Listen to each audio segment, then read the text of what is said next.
money from this. My dear people, you know what it means for somebody to say, I don't want to continue this style of making money. That this subsidy is a crime. And we must stop this crime. I think if I was in government, I would have invited Issa, my brother, and kneel down and beg him to introduce this fellow to me. Because I need him as a friend. Having repented, to help me in dealing with this. It is this criminal component of it. If you look at all my tweets, first I was able to show that the quantity they say we consume is twice what we are supposed to consume. And I gave instance, compared it with a country, Pakistan. Similar population have more road network than we have. I don't know whether they have more car or not, but they use half or less of what we consume. So that's where you will start. That's why if you look at my tweet, I said I will reduce 50% of what we already pay for the subsidy. Having reduced that, you try to remove the criminal component of it. By the time you finish with all this, you will see in a clear, verifiable figures what is the actual subsidy we're paying, which at this time, having removed the corruption, having removed the criminality, will be far less than what we were paying. You now say, I'm going to take away component of this. In the meantime, I said I'm going to remove it. I'm going to take away component of this in the meantime. So this fuel is now, say 190. We're not going to have it at 350 or thereabout, or 400, as the case may be. And this again, further, this is what we are going to save. This is a new thing you're trying to do. You must be transparent, open. People must see it. They must feel it. We are going to save this. And whatever we save, we are going to apply it in critical areas of development. And these are as follows: education, health, pulling people out of poverty, resuscitating our infrastructure. And we're going to have it for this period. So we have moved from where we are to this new place. It's going to be difficult, but remember that we all said we are going to sacrifice. Because we have now tamed corruption, because we have now removed the wastages in governance, and people are seeing it, and you're now coming into trying to manage this subsidy situation, there's more beautiful facts. So, like we said in the first 1 month, we've saved 400 billion. What did we do with it?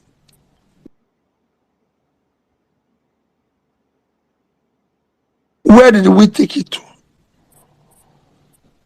Are we going to say, okay, 8 months, because they say we are owing them 1.1 billion or 1.1 billion? Okay, in 2 months from our savings, I'm going to clear that. All right. Are we going to say?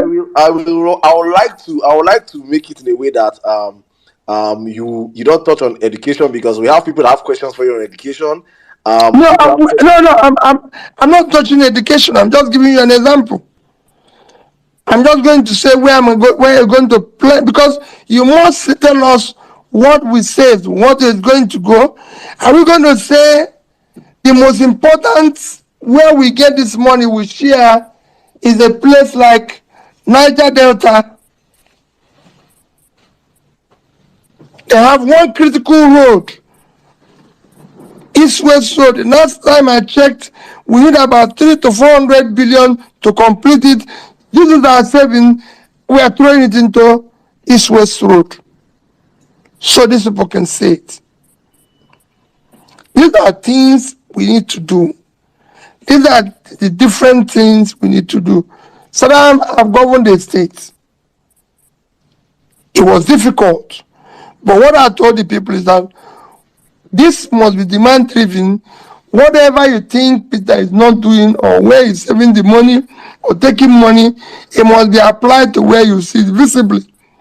And the moment the people started seeing it, even politicians on the other side started working with me. So, thank you. all right, That's my initial introduction. thank you very much, sir. Thank you very much, sir. All right, let's move on real quick. I think David fell off. David, if you're on the space, please. I don't know if you can. I can't see you. I think I saw you and you disappeared. So I think I'll come to N6 right now. N6, you have the space, please. You can go on with your question. All right, sir. Good evening, Your Excellency. You're one of the few Good Nigerian evening. politicians who answers Your Excellency, and in all your doings, you have remained excellent. My question has to do with education.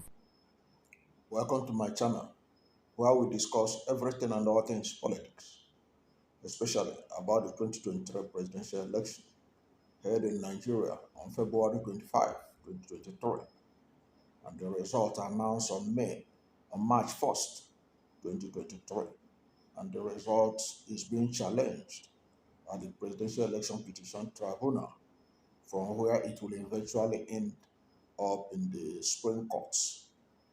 Right now, Tinubu is the president, as announced by INEC, until the Supreme Court says otherwise. Now, Peter Obi, the presidential candidate of the Labour Party, was on Twitter Space on Saturday, July 29, 2023. And it was a Twitter Space that was hosted by the Parallel Facts. So what you're listening to now is an excerpt from that conversation between Peter Obi and Nigerians. I was among the thousands of Nigerians that participated in that program, that listened in. There were many that spoke because the event was hosted by Parallel Facts, and they have people that were programmed to speak at the event. They did ask Peter Obi, the presidential candidate of the Labour Party, and you all know that Obi is seriously challenging the outcome of that election that was held on February 25. He believed that he was wronged by INEC and the establishment. He believed that he won the election and that the person that was declared the winner did not win. So several questions were thrown to Peter Obi, and some of the questions that he answered is on the issue of the subsidy regime. You know that when Tinubu was sworn in as president on May 29th, he removed the fuel subsidy. So the issue of fuel subsidy came up, and Peter was asked how he would have handled it if he was the person that was sworn in on May 29th. And, he did made an interesting observation about the whole process, and that is what we are going to look at this evening. We're going to look at how P2B intend to, how he had intended to handle this matter if he had been the president. One of the things he said is that he challenged the federal government to give Nigerians details on how the funds that was realized from the removal of the fuel subsidy, how are they being spent? You know, because uh, according to him, if he had been the person that removed the fuel subsidy, he wouldn't have removed it the way they did. And one of the things he said he would have done is to eliminate the corruption in the system. Okay? Is to eliminate the corruption in the system. And make sure that the money that was generated truly served the interests of Nigerians. Because he was questioning where the gains are. Because already the government is claiming that they have generated over 400 billion. But P2B doubts that. He was unconvinced about the figure they were throwing about. And he was insisting that corruption is still involved in the whole process. And he did say that Nigerians need to see the numbers and figures from the savings made from subsidy.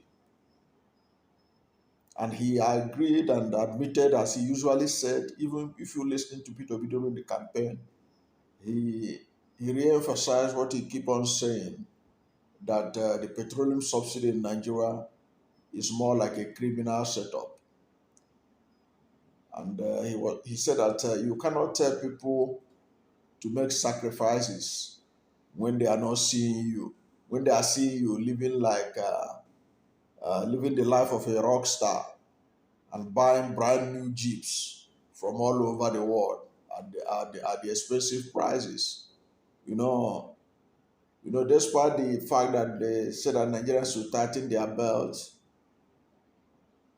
they budgeted about $70 billion or thereabout, billion naira uh, for National Assembly members to buy jeeps and all that.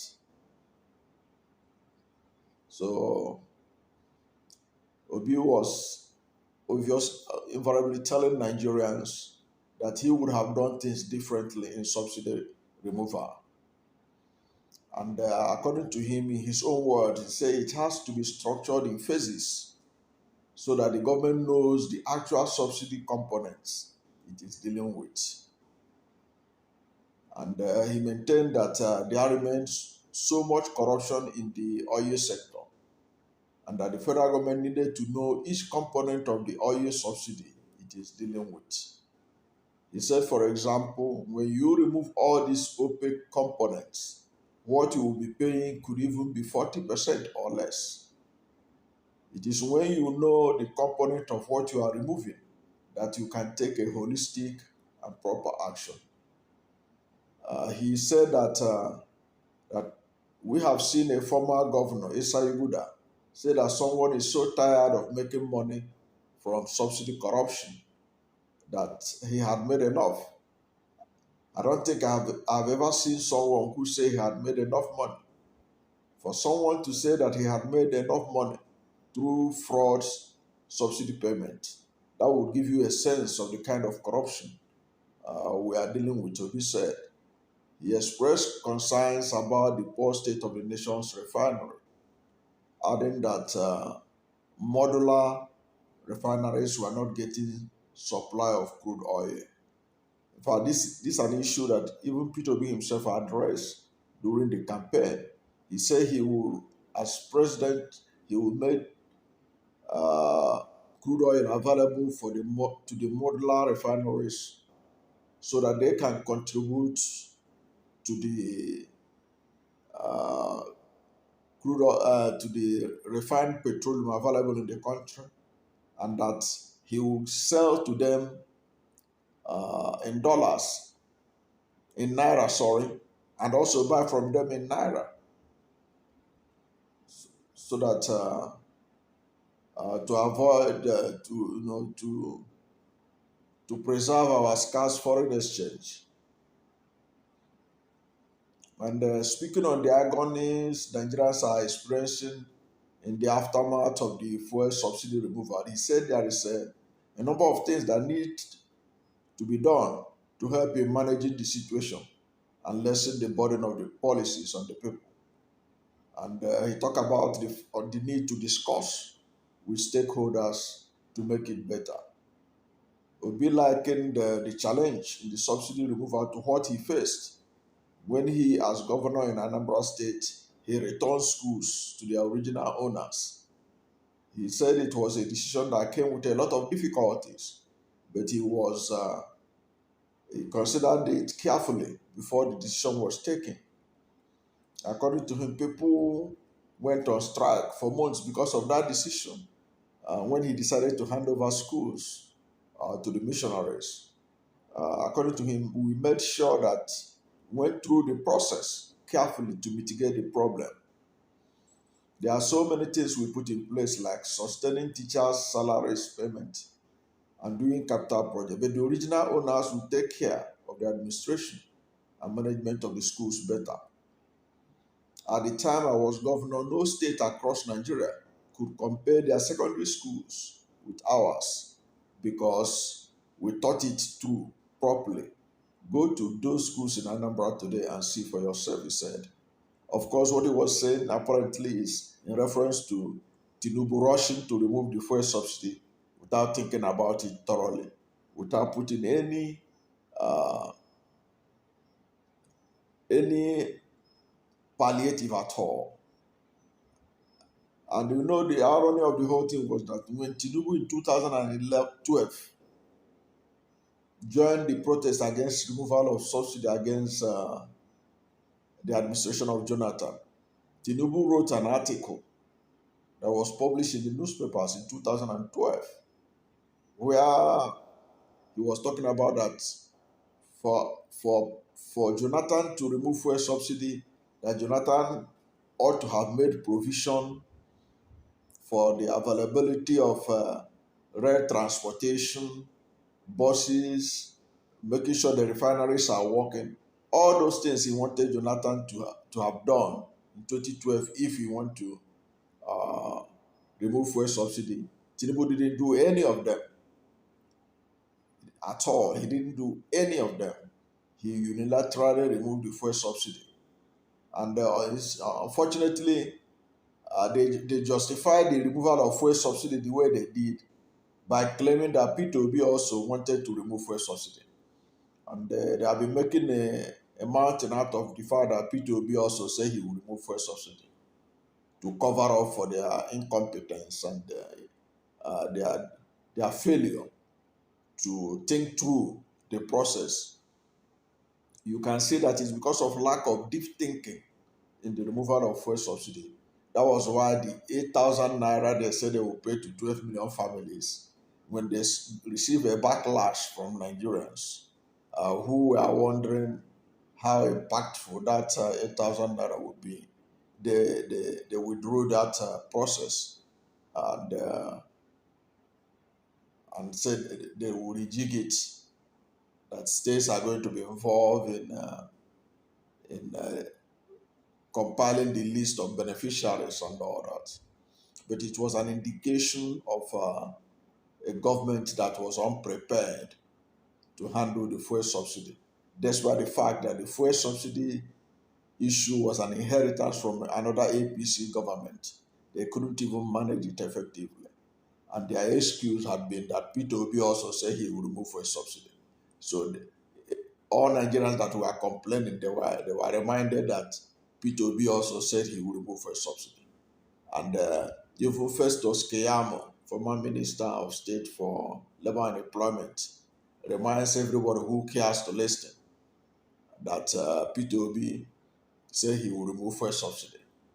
from day one, and that even Labour agreed with P2B that fuel subsidy will be removed. Bayo Nanoga also keep on making that statement that P2B say he will remove fuel subsidy. So nobody should complain. Since P2B say he will remove fuel subsidy, why should anybody complain that Bola Ahmed Tinubu remove fuel subsidy? Okay, but the truth of the matter remains that P2B could not have removed fuel subsidy the way they remove fuel subsidy, because P2B was aware of the impact of fuel subsidy on the population, and he had wanted to do it in phases, and that was exactly what he was explaining on the Twitter space on Saturday, that he would have removed it in phases and making sure that Nigerians are feel the impact of the removal. Of course, they know he admitted that there will be it will affect the people, but they will see the impact. For example, he is challenging the government. Okay, you money you say you have gained from subsidy, how do you use? How are you utilizing it? He gave example of the fact that if he was in charge, he would tell Nigerians, and he did say in that Twitter space that he had promised during the election that he will be speaking to Nigerians directly on a monthly basis. And he did say that if he had been in charge, one of the things he would do to give the people confidence that what they are passing through, whatever stress they are passing through as a result of the removal of the subsidy, is going to work in the favor of everyone, is that he will apply the money generated from fuel subsidy to targeted projects. He gave an example of East-West Road in the Niger Delta region. I said that if the money that was generated from the first month, the so-called 400 billion, will be put inside towards that project, and the people will see it. And when the people are asked, they will say, yes, the money that was generated from fuel subsidy savings was put in East-West Road or any other particular project, so that people will know. And of course, you know P2B will put it directly where it will impact the life of Nigerians. And he said that he will channel it in roads, in education, in infrastructure, and other key sectors of the economy. Okay? And you know that it's not just that fuel subsidy was removed. You know, we also had the problem issue of foreign exchange rate unification.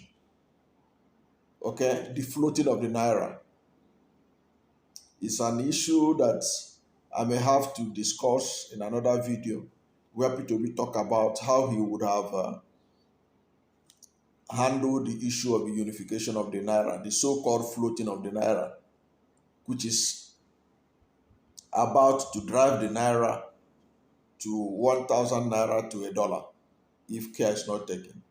Of course, the government itself is backpedaling in the floating of the naira. You see how the central bank is rallying around to now save the naira. I thought that they say they want to float the naira, but now they are through the back door. They are trying to save the naira. They are no longer going to float it the way they claim. You know, all the initial gra that they did, that they want to float the naira, for which they see the economy is paying a huge price. You remove subsidy, you float the naira. You're only making a pathway to become another Zimbabwe or Venezuela. But right now, they have learned their lesson. It's like they are through the back door. They don't want to come up openly to say it. The central bank is trying to now rally around to save the naira. So P2B talked about that. But I may discuss about that in another video, because P2B talk about how he would have done it. And the way he explained it, you know that this is somebody who understands how economy of nations work. And he did emphasize the fact that no nation in the world, no nation in the world allow its economy to be floated unprotected, especially an economy like Nigeria, where the productivity is so low. Most of the things we do in Nigeria, Nigeria is an unproductive country. And you know, P2B himself had made it the mantra of his campaign to move Nigeria from being a consuming nation to a productive nation. That was the mantra of his campaign. And that was exactly the thing that he said that could save Nigeria from a collapse naira, a naira that would be literally valueless. You can only solve that problem, according to P2B, by being a productive nation, by reducing import dependence, by increasing productivity in the agricultural sector, in the manufacturing sector, and reduce the excessive quest for dollar by unproductive people. He talked about the fact that the scarce dollars available are being consumed by unproductive politicians, while the manufacturers, those who can put the dollar to the productive use, do not have access to the dollars. And it creates serious problem in the production value chain. And he talked about the fact that even politicians and a whole lot of people, especially politicians, uh, have made it a habit of spending dollars in Nigeria instead of the naira. So many things are happening in the country, which makes it inevitable that the naira will continue to go down in value. So he addressed this issue, how he's going to manage it, and there were some things he said, which is, and I like the way he put it. He said he cannot reveal how he's going to do it. There were some to boost the naira. He said he wouldn't say it, and I appreciate him for that, because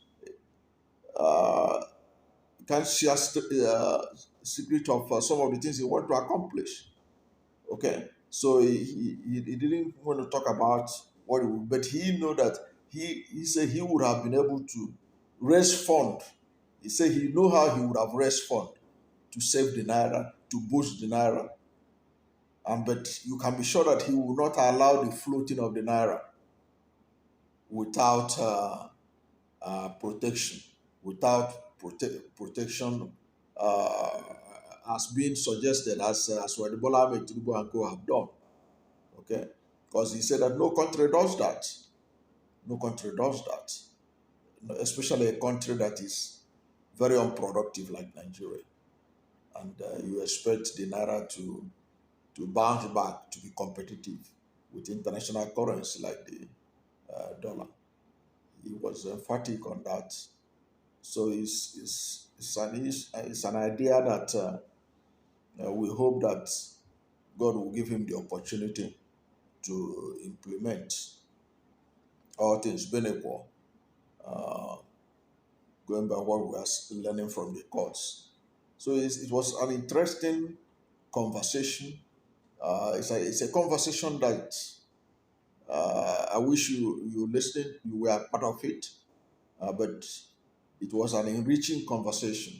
It was a conversation of a statesman who understands what his country needs at this point in time. And I think all kudos to Peter Obi And then the host of the Twitter space, the Parallel Facts, for providing the opportunity for P2B and for Nigerians to be part of the interaction. It was a very enriching experience. I really enjoyed the whole process.